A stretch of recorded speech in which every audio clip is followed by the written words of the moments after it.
in my mind, I was able to think and process. And if I let him get back up, he's going to get back up. I was like, let me finish this right now. And I caught him with that left hook, and then I caught him again with that right hook just to make sure the job was done, because I was calculating his hands wasn't touching the ground and his knees weren't touching the ground, but I know he was still going down. To make sure he was to get back up, I had to let those last two off, man. Combat Sports Report. Only on SportsGrid. Sadiq Bey come off the bench. Alvarado missed a lot of time. Jordan Hawkins has had his moments. So, and remember, they picked out even a guy like Kevon Looney off the bench. So, to me, they could be there. You know what? And it's crazy because last year I was so big on them, and now I'm off of them. But I'm going to say it. Fly, Pelican! 7-1. Fly, Pelican. Fly, Pelican, fly. 7-1.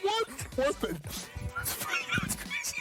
Here's why JY is great, because sometimes I almost, it's tough when I sell JY, because now what will happen is, right? I mean, listen, it's the middle of the summer. You know what I mean? And what's going to happen in 2 months from now, JY's going to go, now listen, me and K-Dub love these Pelicans. I'm like, when did I say that? Whoa, I don't remember that one, JY. Betting above the rim. Only on SportsGrid. So I drafted Aaron Jones in my Dynasty League, but he's like my fourth running back, to let you know that people don't really believe in him. And by the way, you play in a Dynasty League, I always play to win this year. I don't worry about next year. I want to win now. Flags fly forever. I'll worry about next year. So, but I got Aaron Jones last year, 11.38. So he's going to drop that down by almost 50% not to get this total here. Yeah, I think he gets, I'll take the over. Fantasy Sports Today. Only on SportsGrid. Hang in there, that's Smylie Kaufman for 61. Wow. I'm Smylie Kaufman, and this is The Smylie Show. Welcome back to The Smylie Show, where we are headed out of major season and into the sort of interstitial part of the PGA Tour season, where we're leading into the playoffs. We're kind of looking at who's going to make the playoffs. We're looking at cards for next season. And one key piece of that is the 3M Open that we just saw this week, won by Kurt Kitayama. We got to talk about that. We got to talk about a few other players on that leaderboard. Before we get all the way there, Smylie, there's one name in particular that I want to highlight. Kevin Kisner. Shout out to Kiz. Finishes tied for 28th. Come on, Kiz. 13 under. And we can go in depth on his week and the good golf he played, but I'm using this as a segue because we got some intel that you got a driver fix from Kiz overseas. Jackson and I have been getting texts from you in the group chat. The drivers feels like as close to fixed as maybe it ever has in my time knowing you. And so I just need to get the latest on that. I need to get the specifics on the tip he gave you and what the current status of the driver is. I had a great session. This was when I had gotten back. I just went and hit a couple balls, went and just played, I think 13 holes, and drove it really well. And then went out of town for a couple of days, came back to make it like a noon tee time yesterday. Was all pumped up, just felt like I was ready to rock and roll. I was a little too caffeinated, I'll say, just hands and legs didn't feel quite right. Caffeinated in this summer heat is a bad combination. I just didn't feel right. And I'm not saying that's the reason why I played like crap, but it definitely felt like my mind was never, ever going to like settle down. And it took too long. And I hit too many shots that were not quite the window I was looking for early, and just never was able to quite get it back. So we're still, I would stay in the stalling process of maybe not stuck in neutral, but I was happy to see some progress the other day and hitting some fairways. So that was good. Well, are we still being cautious about what the specific fix was, or are we not willing to talk about it yet? Or can we get some insight on the driver fix? I generally understand the way he thinks about the golf swing and kind of what he's working on now. He's been working like stack and tilt type stuff. So there are some things that maybe feel a little weird and different that I don't know if I'm quite there yet on, but I did feel that the driver, I saw some really good stuff with just keeping my legs more underneath me. My legs have just been jumping out of the way. Like my left leg just jumps out of the way to try to square the face.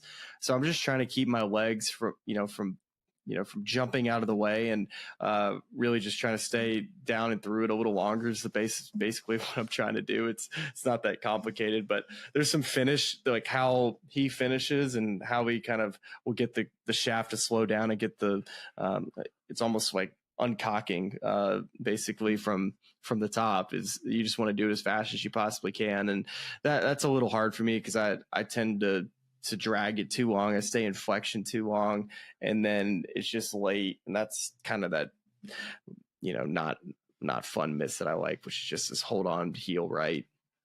Okay, well, we'll keep tabs on it. I also owe a thanks to Kevin Kisner because I've been he said something on our show record a while back that I've just stolen. I use it as often as I possibly can. I don't know how loud I want to say it. Like I might have found something. Like this is where we just won the couples member at Hope Valley. Shout out to my wife Amanda who striped it. But it's been a great tee up all week long where I'm talking to like my men's league team or my buddies and they're asking about the game. I got like a member guest coming up next week with my buddy Gil, and I'm like, hey guys, like I got a real problem. They're like, what's wrong now? Play is like, I can't stop hitting it where I'm looking. that is the line Kids dropped on us on the show. I think it was around Sony the first time he came on. No, that is something that I've said. Surely well, you might have said it too, but that was I didn't say it's strong. I didn't say it's strong enough to where. I thought that was a Kiz. That in my mind. Maybe I've just blurred you two. Given the big brother, little brother. So that's the first time I remember hearing it is when he came on around the Sony Open. Golly, maybe 2 years ago now. Buddy, that's right in my playbook. Like that's like top line. Okay, well, thanks to you as well. It's one of the better setup punchlines for someone inquiring about your golf game when you're playing good and you want to kind of slow play them into it. Oh, it's the best. It's the best. So shout out to you. Shout out to Kiz.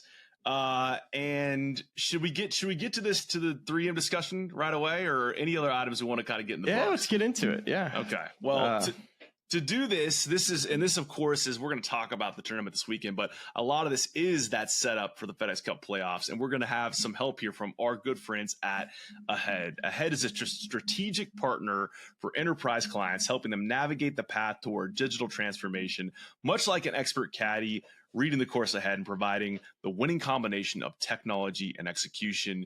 You can learn more at ahead.com. Speaking of caddies, Kurt Kitayama's brother on the bag this week. Fun to see them get it done as they look ahead to the FedEx Cup playoffs. Tim Tucker was on the bag for Bryson over at Liv.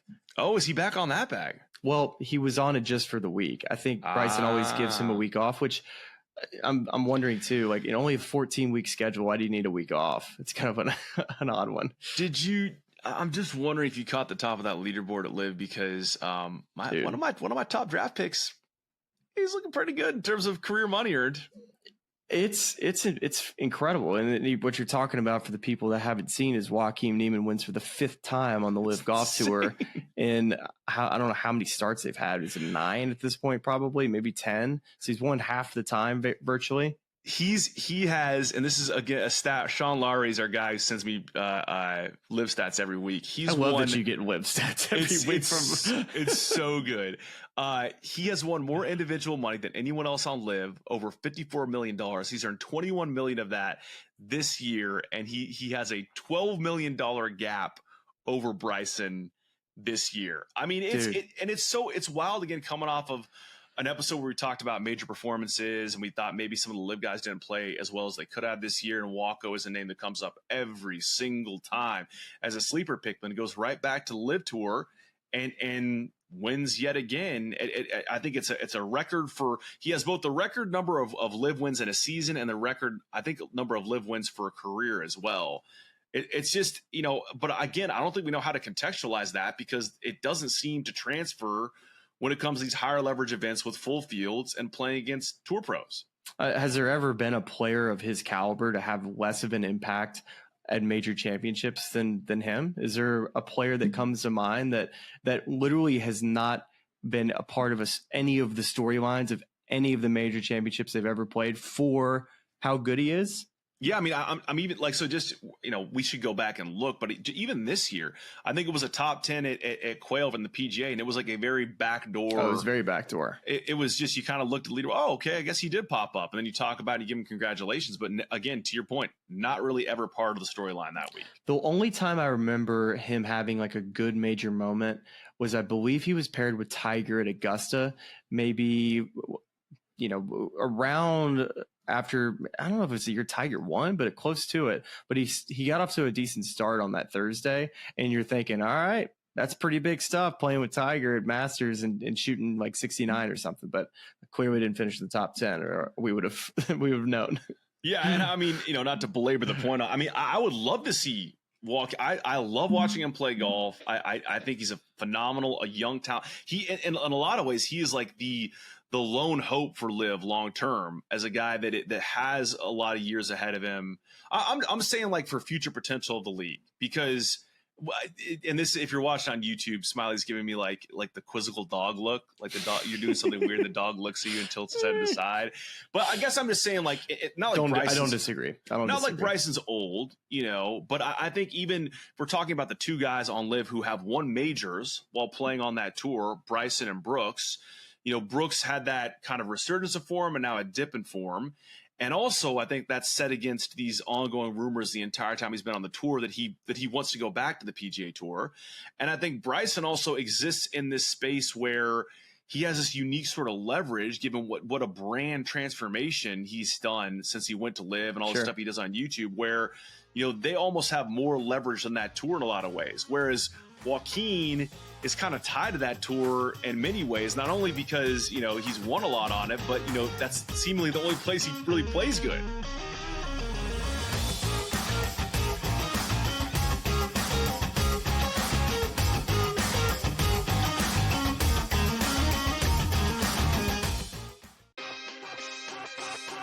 Shamar Stewart is having troubles before he even plays a snap. And he's seeing what's happened to the stars of this football team, by the way, right? The Higgins stuff wasn't super smooth. The Hendrickson stuff's not smooth. But why pay him that big number where you've got Trey Henderson, who's an absolute superstar at edge? You always build a defense. Why haven't the Bengals been back to the Super Bowl in the last 4 years? It's real simple. Game time decisions only on SportsGrid. Drummond gives you minutes off the bench. I've always been a big Kelly Oubre guy. And Nick Nurse is supposed to be one of the top 5 coaches in the world. You can't tell me that at 12-1, the Philadelphia 76ers aren't at least something you need to consider as a sleeper to make it to the NBA Finals. Betting above the rim, only on SportsGrid. He'll be your reserve. Your extra guy here. Listen, we all need that. I say this all the time about outfielders. Most leagues, I don't know about your league, but we start 5 outfielders. Even if you're in a 10-team league, that's 50 outfielders. Plus you got some guys at utility. Plus you got some guys on reserve. 70 outfielders are gone.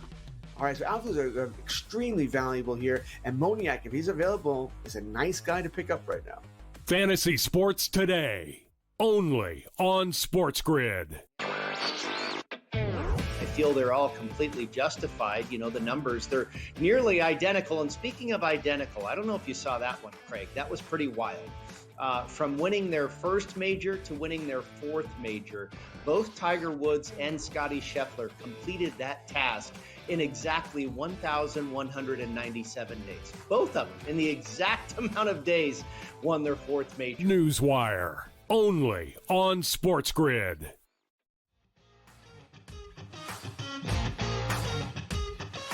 No, you're right, and I think that one of the biggest arguments that a lot of people have said about the Live Golf Tour is that tour hasn't made any stars, and Neiman would be probably the closest example that you could potentially give of, well, sure, Neiman was a hell of a player when he left. He had won Riviera, right? Like, that's one of the biggest PGA Tour events, and we all said that, okay, this is a star in the making. So technically, Liv would not have made him a star, but the way he has played, we're talking about beating some of the best players over the last couple decades, time and time and again. And the amount he has won over there is ridiculous. The amount of money he's won is ridiculous.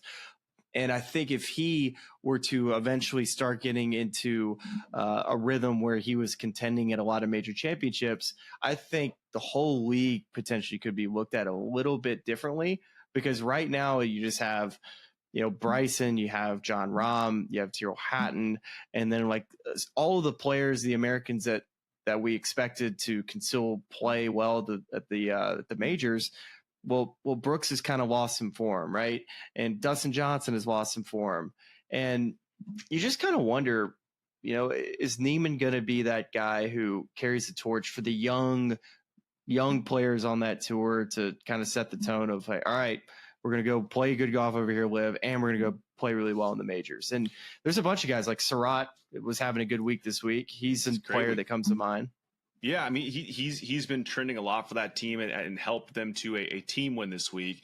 Okay, I'm cooking up a theory here. I might get another sideways tilt dog head look from you here. Okay. All right, so just prepare yourself for that. But Joaquin strikes the ball as good as anyone on earth. He's got a ton of distance.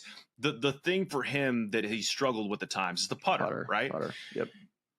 Anything to the sort of playing your way into a certain surface or playing on greens that are well conditioned or at a certain speed, because they play less frequently on live. Like we see Scotty going overseas, kind of adjusting to the fescue greens, then wins, the Open Championship. Like, is there anything to not having as much of a run up of getting a putter in good form on a surface that's going to approach major level conditioning and speed? Or is that am I talking crazy here? I don't know. It's really interesting because he's had some really bad putting rounds at major championships. And I wish I had an answer for you, but I really don't. Yeah. Okay. Well, I didn't get the full dog head tilt, so that's something. I was actually wanted just to double check and make sure that I didn't miss anything about Brooks' season too, because I wanted to see where his standings were, because I had seen that obviously that he hadn't played very well at major championships, and I wanted to make sure he didn't like win a bunch of times on the live. Because I know he had won on the live, but I can't remember what year it was. But he's in the open zone right now. Like he's in 29th. Which is the open zones from 25 to 48 guys. So it's kind of, just middle of the pack this year, basically. Yeah. And it's not trying to take anything away from Joaquin Neiman here. It's quite the opposite. It's like, it's incredible. I don't care how large the field is to win, 5 times in a year on a tour where there are a lot of great players. Yeah. He's playing good golf. We just wish we'd see more of it at the 4 majors each year. Back to the PGA Tour, Kurt Kitayama wins at 23 under, a little 60-65 on the weekend, and a huge week for him because prior to the week, he was 110th in the FedEx Cup standings, moves to 53rd. Inside that top 70 number. So that's but huge. Not quite the signature event at top 50. Still needs to make a little bit more of a move to get into the BMW and of course solidify a signature event for next season. Obviously we've seen him win a signature event before, the Arnold Palmer Invitational. This is his second win on tour. He looked like he might have gone back-to-back 60s, but the wind and weather picked up considerably on his second night. It was kind of dead in the morning. We heard the broadcast talking about it a lot on the PGA Tour live coverage early, and then we tuned in, and later on you can see the water moving, the flags ripping. So for Kurt, I think I don't really think we're going to talk about him in Ryder Cup contention right now. I think for him, what are your takeaways for him other than we need to have another good week to just get inside those signature events? And that's a huge shift in fortunes from a guy that potentially is outside that top 100, has your card locked up. I think API was 23, so maybe his 2-year exemption would be over then. I got to look at the specifics on that, but this is a huge change in fortunes for him with this win. Totally. And it's been interesting to kind of follow Kurtz over the last couple of years, because a lot of guys, when they go and win at a place like Bay Hill, it's such a stepping stone, especially for his age, to be able to kind of continue on and become a factor at major championships and build off of the success and the confidence that you would get beating the best players in the world. And for Kurt, he kind of, I guess, just felt like he just kind of, was either in neutral, kind of worked his way back. Never was playing terrible, but never was playing, quite as at the elite level that he was at one point. And just keeping an eye on it. It seemed like the putter was a big issue with Kurt. It seemed like he was fighting the putter a little bit, and his golf swing always has had this save look in it. And what I mean by that is his finish just always looks like his arms are behind him and he's trying to get the club face and his arms to catch up with a fast torso and a fast lower body. And it's a really unique action. Actually, a cool way to describe it would be like a Joaquin Neiman, who's you get a lot of early torso rotation in the golf swing, and the club works super vertical up on the way to the top, and then from there's a ton of shallowing. And from what I understand, that him and Chris Como, what they had worked on was to try to get the face to first off not get open late in the downswing. Trevor Immelman talked to Como this morning, and this is what he had said, or what he had heard, was that he's trying to get that face and the plane to be a little less under late, so they didn't hit that big right shot. And so I'm in my ear, I'm like, I hear big right. I'm like, oh wait, what was he doing again? And so I was like, perk the ears up. The antenna goes up there. But it's interesting too, is that I think there was a things that worked with Kurt in his long game, like his driver. There would be a feel for that necessarily wouldn't work quite as well with the stuff with his irons or the shorter irons. So I think there was just they were just trying to blend, what the perfect feels were throughout the bag for him, to where he had, the ability to hit creative shots like we saw on the 18th hole, where he hits this 3-wood stinger, which is an incredible shot to have on the PGA Tour, when you can just sit up, hit mid 170s ball speed with a 3-wood and bring the flight down. That is going to make a lot of money when you have shots like that.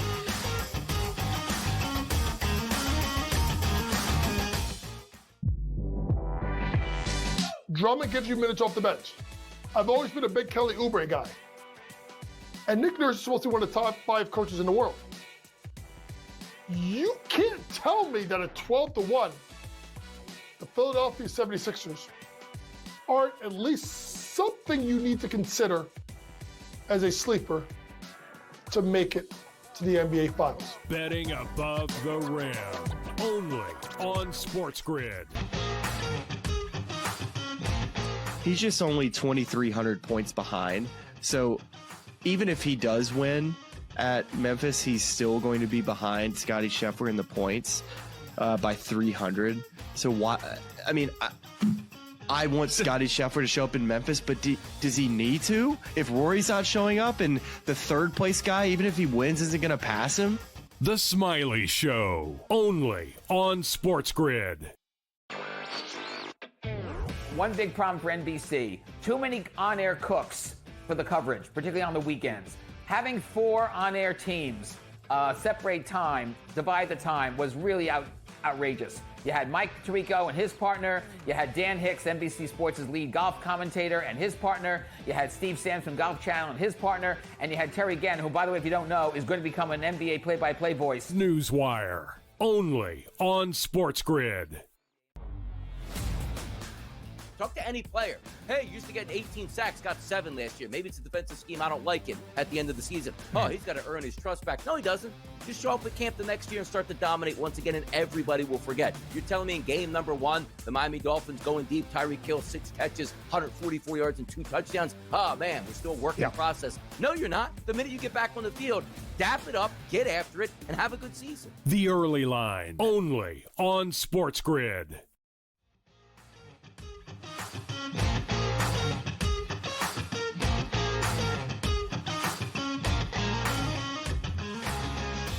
He was playing with a lot of confidence in his golf swing over the weekend. I think the stat that Nance gave was no player has made more birdies in 36 holes on a weekend than Kurt Kitayama. And it's been 20 years since somebody's made that many birdies on the weekend. I just was blown away. And 23 under is obviously a big number. And to make birdie on your 18th hole on Friday to make the cut by 1, and then to go on the tear that he did. I mean, if he didn't follow the golf tournament and hadn't looked at his scorecard, you'll get confidence for yourself just going to look at the scorecard.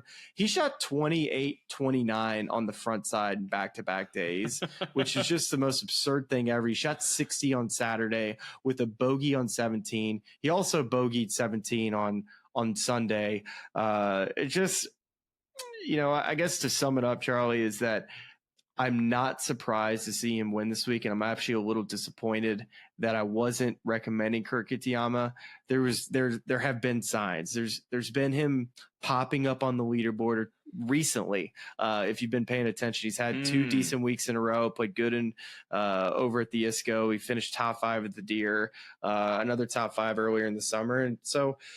When you look at all that and you hear all the things that Como was telling Trevor about, you're just like, okay, yeah, a young player who's already proven to win on the PGA Tour gets his confidence back, and then has a field that's a little watered down field, but the shoot, I mean, there was some really good play at the top. It was really cool to see him come out victorious this week. I think it was 14. The shot he had out of the fairway bunker there was unbelievable. Just insane good. I mean, I know we early on the chip in, I think it was at 3. A great shot, undoubtedly. But there's a little bit of luck involved. A little bit of luck. He birdied his first 3 holes. I mean, those are not easy. Oh my, 2 and 3 are not easy holes. That is incredible right there. And then it's funny because you mentioned the putter, and as a putter tinkerer and the gear nerd on the show, I just started getting my wheels spinning because the visual image I had in my head of him winning at Bay Hill was wearing that TaylorMade Staff hat. And today he had on the Bridgestone hat. And then I was watching his ball track, and he's using that same, the mental ball that Jason Day has with the different circles to represent different things as part of your pre-shot process. And I went and looked it up, and maybe part of the putting too is he was using that Spider mallet, and now today using that Scotty blade. I don't know if there's something there for him where he's got a different, more comfortable feel, but obviously was doing something right this week. I think it was a little more than two strokes gained putting on Saturday en route to that 60. So a good week for him. One other thing too, I think is worth mentioning. Of course, his brother was caddying for him this week, which was one of the cool storylines to keep up with. It'd be amazing to win with your brother on the PGA Tour. So that was fun to watch. But I think, Kurt having him there this week clearly made a bit of a difference. And this is nothing against his caddy who's had over the last couple of years, Bryson's former guy, Tim Tucker. And I don't know if they're split up or not. I'm not sure exactly what the current relationship is, but sometimes it's so nice just to have somebody you're comfortable with, and like your brother who can, just go out and play golf. I think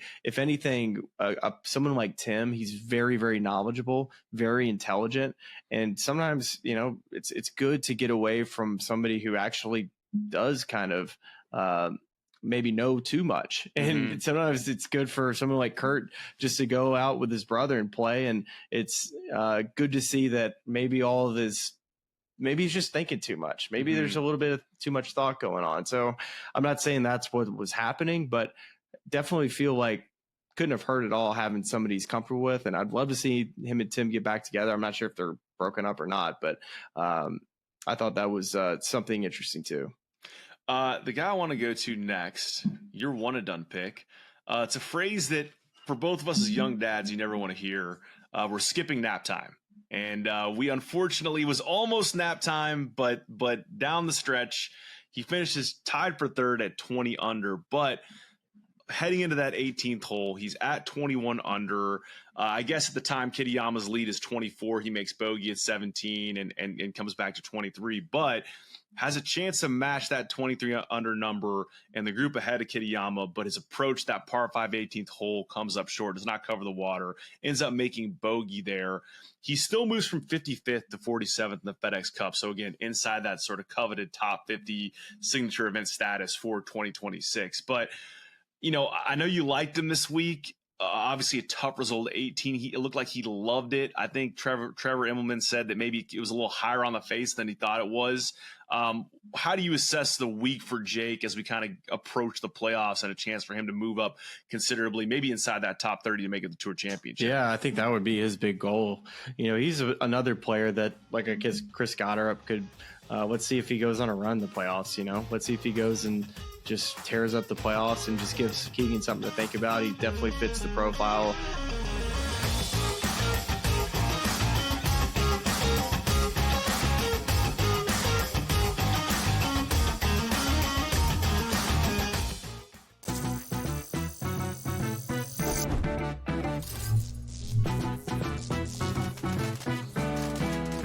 New to casinos and not sure what to play? Well, try Blackjack first. It has a lower house advantage compared to other table games, making it especially player-friendly. Now, go get lucky.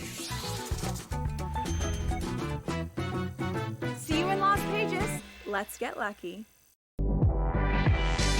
Y'all know where I'm going. And yeah, you can call it Nick bias all you want. I'm taking the Knicks to come out of the East. I look at this New York team and think that Mike Brown is an upgrade over Tom Thibodeau. You may disagree. I don't care. I look at the fact of getting Yabusele and Clarkson off the bench is going to make the Knicks more dangerous. Betting above the rim, only on SportsGrid.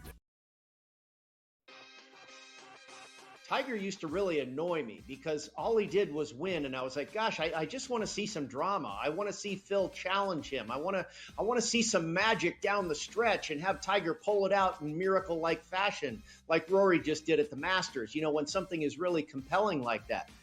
Scotty sucks the drama right out of the golf tournament as well. He just doesn't do it with all the panache.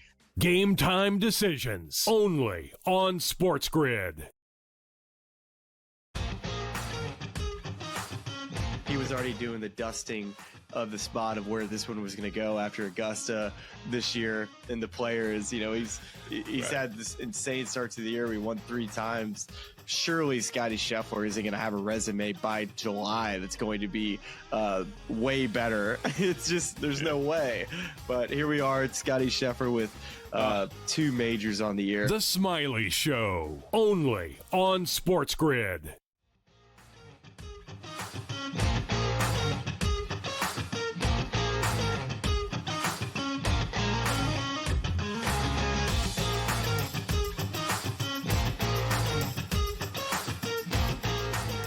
Chris Goddard tied for 10th, 18 under in his last 3 starts. First, third, and 10th is now 20th in the FedEx Cup standings. Was 23rd entering the week. And we can delve into the Ryder Cup stuff a little bit further later on in the show. But this is super interesting to me. I've been looking at the data golf, the Ryder Cup forecast, and the probability of making the team for various players. They now have Chris Goddard up just beneath Ben Griffin and just above Harris English, which is crazy. It's like he has just rocketed up that list. Wait, say that one more time. The Ryder Cup data golf has a little kind of panel here. Sorry, you said data golf. Got it. Yeah, data golf has they have a probability of making the team, and let's see, 1, 2, 3, 4, 5, 6, 7, 8, 9, 10, 11, 12. They have Ben Griffin 12th, Chris Goddard up 13th, and Harris English 14th.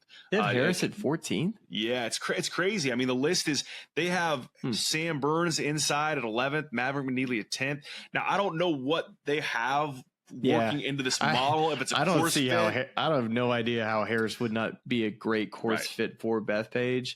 And then you throw in his results this year. I don't see how the model spits that out. That's it's wild. Obviously a model cannot accurately predict what a human being is going to decide with 6 picks, right? But it's whatever they have going into it. To me, it's more representative of his meteoric rise in this past. I mean, prior to Scottish Open, you could have gone 30, 40, 50 spots down, not found his name on this list, but just phenomenal golf for him.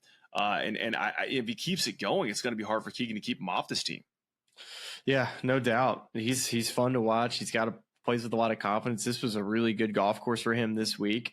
Not playing next week at the Wyndham, and he's got 3 weeks to, or really just I guess 3 weeks, but he's got 3 weeks to show what he's made of. And it's going to be, every round, every shot's going to be really important for him. He can't go out and play poorly. He's got to continue to keep the keep it going, because when you are the hot player at the end of this whole cycle, you don't need to fall off. You need to keep it moving, need to keep it going, because when you're not on the radar, you can't afford any hiccups, any medium finished tournaments. He needs to be finishing in the top 10 just about every week for him to have a chance to make this thing.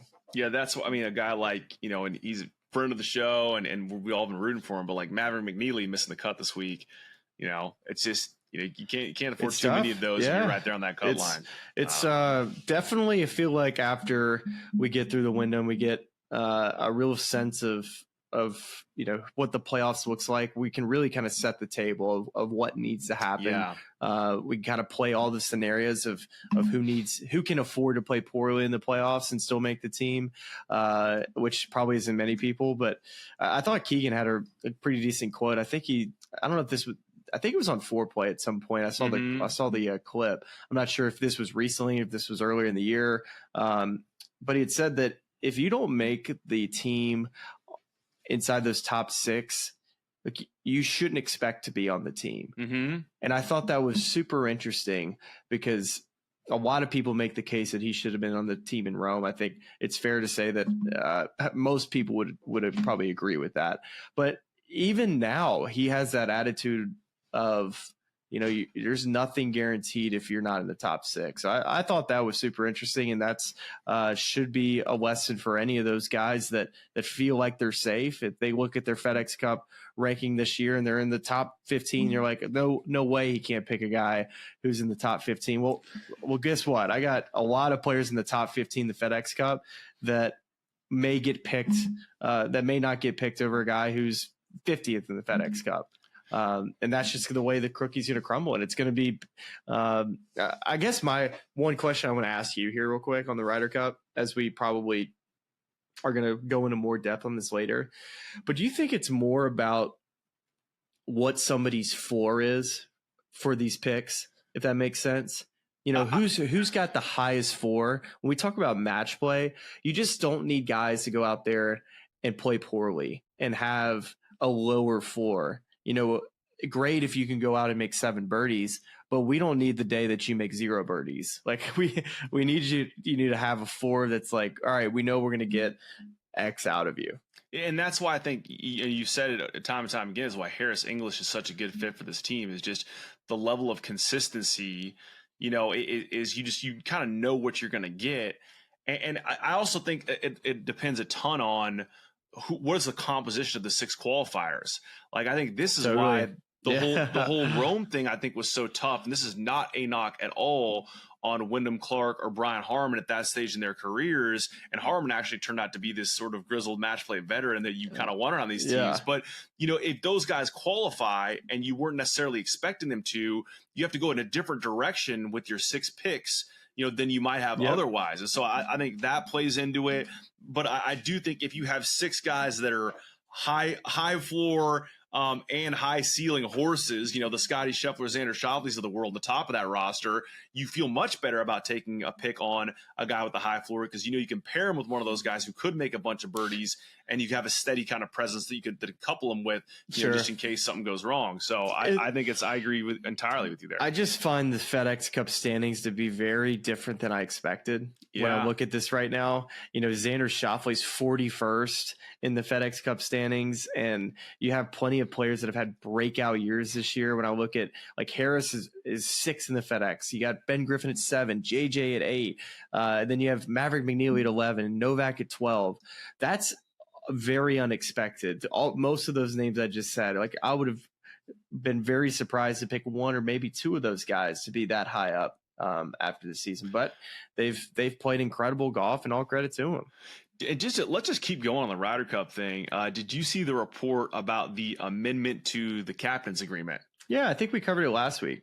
I don't think we talked about. Did we talk about it on the show, or did we just text about that? I thought we talked about it on the show, but I thought it was this past Sunday we mentioned it, but definitely worth. Didn't we do the major recap the last week? Everything's melting together. I just thought it signaled. Maybe we touched on it in passing, but I just think more and more, especially as we're looking at what the composition of this team will be, if there are strides being made on the U.S. side and that have been agreed to on the European side to say, if Keegan plays, we can designate, because just for people who don't know, only the captains are allowed to give players advice. Infamously, we saw this at Rome with Jordan Spieth's club selection on that drivable par 4 and Zach Johnson getting involved. Only Zach Johnson was allowed to perform that role and give that advice. A vice captain is not allowed to do that. So the amendment being that if Keegan is playing, he can designate the acting captaincy to one of his vice captains. Many people guessing in this situation would be a Jim Furyk, to be able to talk to players when he's playing in a different group, to be able to go follow along with other groups and get in their ear and help them with whatever they might need help with. So that to me is just yet another indicator. We heard reports during the Open Championship, I'm forgetting the name now of the reporter who initially kind of said that the table was being set for it, but just more and more smoke, leading to the fire that is Keegan Bradley being on this team as a player. Yeah, I think we're all expecting it at this point.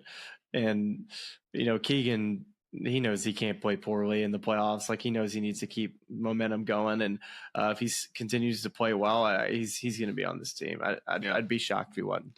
A few additional kind of quick hitters here. Mentioned Wyndham briefly. He committed to the Wyndham Championship on Friday during the 3M Open. Finishes tied for 12, 17 under. He has kind of quietly found a little bit of form against all the ongoing chatter about the situation with the Oakmont locker room. Tied for 11th the Scottish Open, tied for 4th the Open, tied for 12th this week at the 3M. He moves from 51st to 48th in the FedEx Cup.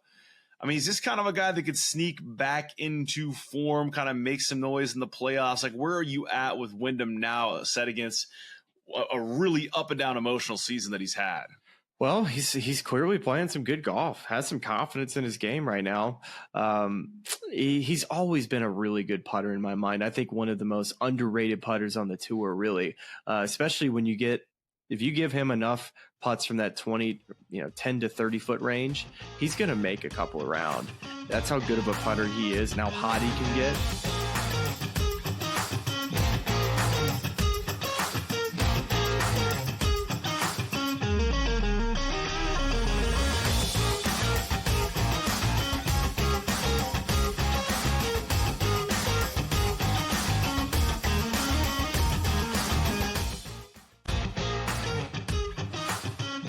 Already doing the dusting of the spot of where this one was going to go after Augusta this year. And the players, he's had this insane start to the year. We won 3 times.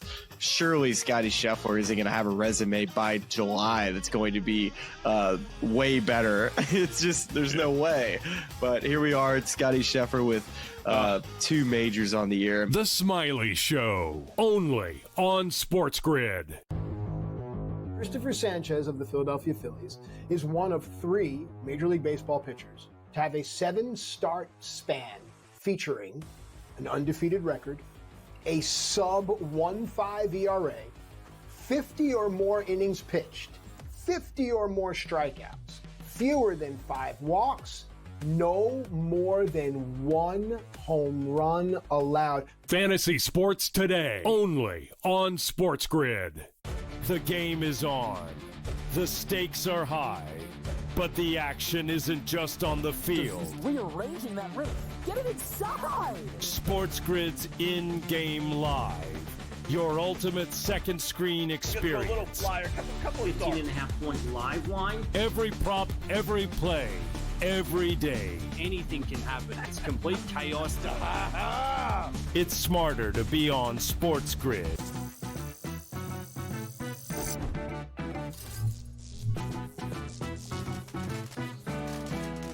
Playing online blackjack and want to try upping your odds? Well, here's a tip.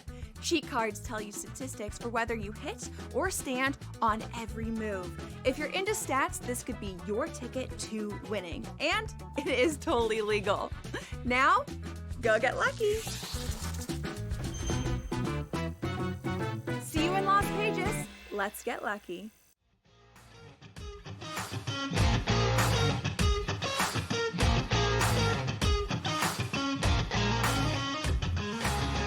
That is almost all of our 3M recap, but now we have the distinct pleasure of welcoming in show producer Jackson Brown, who was boots on the ground this week at TPC Twin Cities.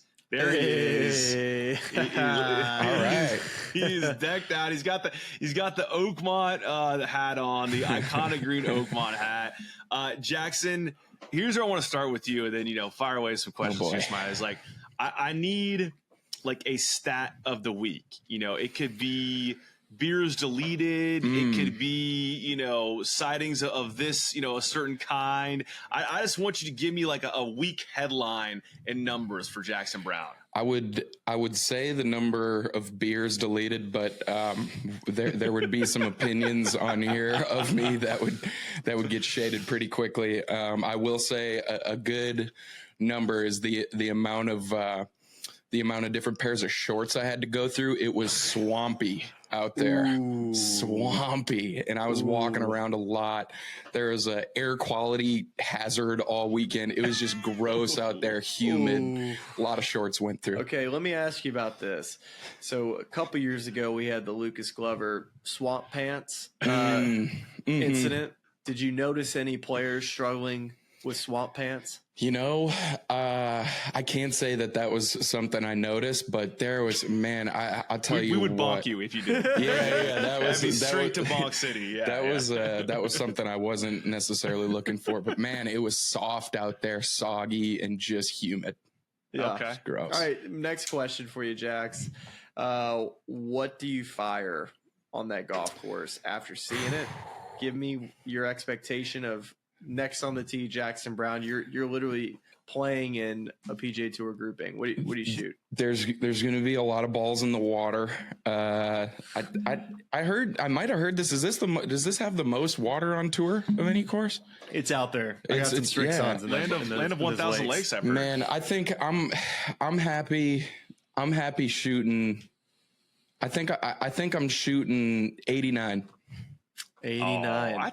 I'd take the under on 85. You think so? Jax. Yeah. You think so? I think there's a couple water balls in there though, Charlie. That's hurting. I believe you. Smylie, I believe you. I'm confident, but I mean, home events. I mean, the crowd, the vibes in the crowd. Yeah. That's gotta be worth something, right? I tell you what. I think the away team scoring 3 touchdowns on the first hole, and then the energy's out of the building.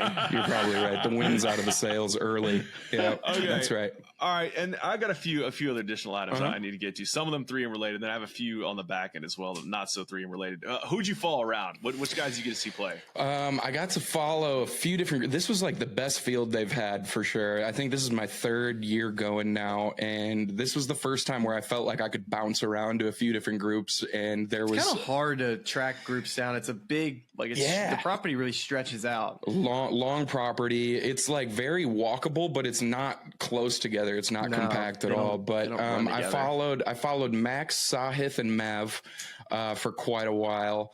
I followed Chris Gotterup's group with Adam Scott and Wyndham Clark. That was a fun group to watch. And then on Friday, I was following Jake Knapp, William. Is it Mao? Mao. Yeah, William Mao, and I can't remember who else was paired with them, but they were firing, and that was a fun group to watch. Like I said, it was so soft. Everything on Thursday and Friday was just it was a dart session. So, all right, who impressed you the most? Sam Stevens. Stevens. We got the text from Jax. Like, the whole weekend. I watched him Friday. He's mutual friends with a buddy of mine, and he met me out there. My buddy did, and we followed Sam for a while. And not only was the golf game super impressive, but his demeanor out there was so fun. He was having a blast, and I don't know, there was something that was just really intriguing about watching him. And then I go and look, and he was 44th in the FedEx Cup. I had no idea. And I think he's 20. We've been on it. Have we been on Sam? There's been a few bits. I've recommended him at least twice this year. 21 of 24 cuts, I think. You had that good week at the Farmers, I want to say, early on. Yeah. So that was my most impressive takeaway. Yeah. What is the coolest adhesive freebie that they're offering out there on behalf of the good people at 3M? The command strips, baby. I'm a huge command strip guy. These flags back here, framed behind me, that's all command strips. Command strips. 3M, I see. Yeah. 3M's got all the goods, man. They would always used to send care packages to tour players with all of the different stuff that 3M has. Yes, and I still have like a couple boxes in our like cleaning closet that I'll be like, thanks 3M for the post-it notes. It's funny. There's like bins of freebies of random stuff out there, post-it notes, you name it. It's stunning how much weight a command strip can support. I mean, not to really like get off track here, but it's good people out there. What else you got for him, Smylie? All right, so I'm actually gonna do a little zig and a zag and a swerve here into a different topic, as Charlie hasn't gotten to it yet, but Jackson and I both have. We both have watched Happy Gilmore 2. Oh, perfect. Okay. I just want to talk to Jackson about, talk through this. And if you haven't, first off, if you're listening or watching right now and you have not seen Happy Gilmore 2, there's going to be spoilers here. So you might as well just turn it off, go to a different pod, turn on some music, because we're about to probably give some spoilers. Not that it matters. It's nothing that we're giving away. Come back at the end, because we're going to talk UNC going to the SEC, which I know you're going to want to tune in for. All right. Oh boy. And that'll be a quick segment. So you don't. But Jax, my takeaway from this movie was, first off, pretty fun to have all of the pros be as involved in this film. I thought it was going to be way less involvement. The amount of cameos that we got from PGA Tour pros was endless. I thought my favorite bit, and I'm interested to hear yours, was Xander's "That's What She Said." That was what mine was going to be. Was killing me. I loved. If you were not a fan of golf and you just turn on Happy Gilmore 2, you don't know who these pros are, you would have been so lost at the Scotty Scheffler bit with the jail time, because that was amazing. But for somebody that doesn't follow it, they probably wouldn't have got the whole, oh yeah, Scotty Scheffler, best player in the world, got thrown in jail last year. And so I read this and I thought this, and I'm wondering if you feel the same way. Is the whole movie was, of course, nostalgic and built with cameos, but it was just like a full-length TikTok video. That's basically what it was. It's just skits. It was just skits over and over. Man, so you think Xander was your favorite? I was going to say maybe Willie Z's. When Willie Z came in, but I mean, Scotty would put on a full acting performance. That was great.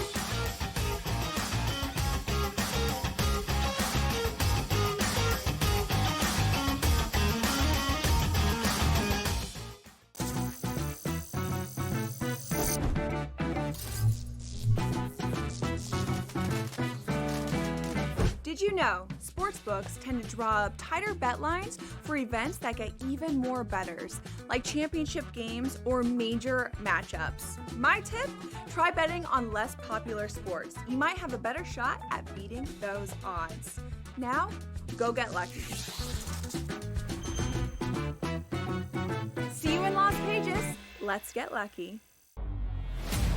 To be able to get in the college football playoff. Of the 3 games I mentioned, if they win at least one of those, guess what? They'll finish 10-2, and they'll be in the college football playoff without fail. So I think when it all comes down to it, that's really what this is about, team success as much as it is individual success. And if Arch has this team playing well and winning 10 games, I think the Heisman numbers are going to be there to back that up, just based off of the offense that they play and how they move the football.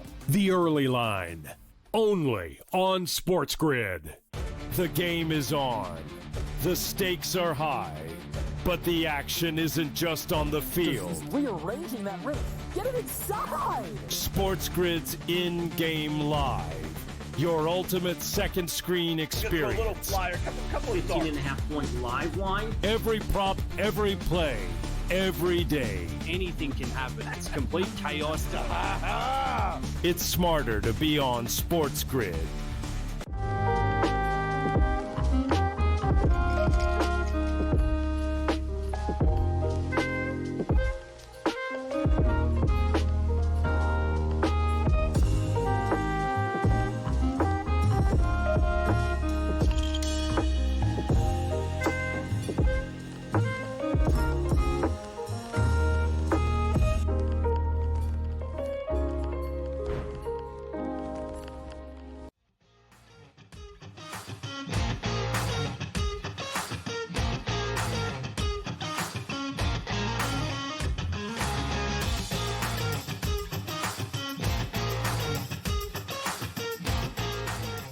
Now, Jax, I just need to I was getting slandered in a text thread with Smylie and the Squirrel Man, Jeff Kaufman, this week. They're trying to call us the new Vanderbilts. I mean, I just don't. I don't understand the objections to a brand of North Carolina's profile, just increasing the overall quality of the Southeastern Conference, and we undoubtedly would be increasing the quality. Jackson, he was referring to their stadium. Like I knew what their stadium name was. Like it very well could. It should have probably been the lacrosse stadium. If there was a famous stadium at the campus of North Carolina, it's either lacrosse or basketball. Nobody knows the football stadium at North Carolina. I set up a whole thing where it was like, I can't wait to see the look on Brian Kelly's face when his quarterback throws the third pick of the game and the boys in blue are up 17 going to the fourth quarter in Keenan, and he's like, what's Keenan? I'm like, buddy, did they not teach you context clues at LSU? Like, some of us got a proper education when the schools we went to, and that's one of the just social cues you can pick up on. I think we're getting undersold. I think we could come into I'm not saying this season is going to be a struggle for North Carolina, but I think, like, if let's say we went to the SEC in like 2 or 3 years, I think we could win 7 games. There's a lot that can happen in 2 and 3 years, man. Well, I don't know. My thought was, Jackson, is that we've been trying to identify a cross opponent for Mississippi State for a while now, and North Carolina could be. This guy's trying to egg bowl me. I mean, this could be a match made in heaven. Having a North Carolina football team and two teams that have played in the Duke's Mayo Bowl more than anybody. And having them go toe to toe every year, you think the Keenan or the Cal, whatever y'all stadium's called, wait till you go to Starkville and you get those cowbells going, man. The Keenan or the Cal, I will give you credit. I will give you credit. The joke writing 101 class at LSU, that must have been hidden when you were there. I don't think anyone needs this more than this show. Like UNC's first trip to Death Valley for this show is going to be electric. I don't know if anyone else is going to care, but for us, it's going to be a banner day. What did they say? Like when that's rumored to be? Like when that would take? It's just strictly rumor. Yeah. The SEC is not going to float this thing. It's going to be from North Carolina's side on just trying to get some traction because they need the traction. You know what I mean? That's right. I think what they did was, I don't know if it's exact. I don't know which exact year it was. I have to go back and look at it. But basically, there was this exorbitant buyout number tied to the ESPN deal through 2036, and they just knocked that down to a much lower fee in like 2 or 3 years, whenever it is. So the last thing I'll say on this, Jax, is that I wonder if North Carolina joining from a basketball perspective brings down the conference because of how good the SEC's been. You have to wonder, where does North Carolina fit in all this? You know what I mean? I'm excited. I can't wait. I love being a neutral figure in this. I do. You're going to have to pick a side, and you and I are going to throw on some jorts with our Argyle stripes on the side and get down there in Death Valley and pull for my heels, and it's going to be a glorious day. It's funny. Like I'm such a hater of LSU for so many things, but it's so fun to just to bring other people down with their teams that are high on different things. Like that's more enjoyable than cheering for my own team. Like I'd rather see other teams lose than my team win because it's fun to watch them melt. And that's why I watch college football. It's just I will say, above all else, it's great content. A lot of intrigue. Sure. You gotta love sitting around the Twitter screenshots. I'd say, Jackson, excellent recap on all fronts. It's like the first extended cameo on the show. We got a robust 3M recap and a Happy Gilmore 2 recap. Like, we got to make this more recurring. Charlie, since Jax hasn't been on and really been on the show hardly at all with the face, Jackson, do you mind doing the honor here and closing the show? Oh yeah. Can you sign us off? Oh wow. I'm trying to think of what Charlie normally says. I think you just got to ad lib here. You just got to. It's got to come from right here, buddy. It's got to come from right here. Well, if it's coming from right here, man, I can't thank you two beautiful men enough for having me on as this special little cameo here. It was an absolute privilege. Hopefully, hopefully this is the only time that any viewers that have been listening or watching have seen me on here, because if you saw the one other time that I came on, that was an absolute travesty, and I'm so glad that never got clipped. Thanks for having me. It's been a blast. Hope to see you guys soon. See ya.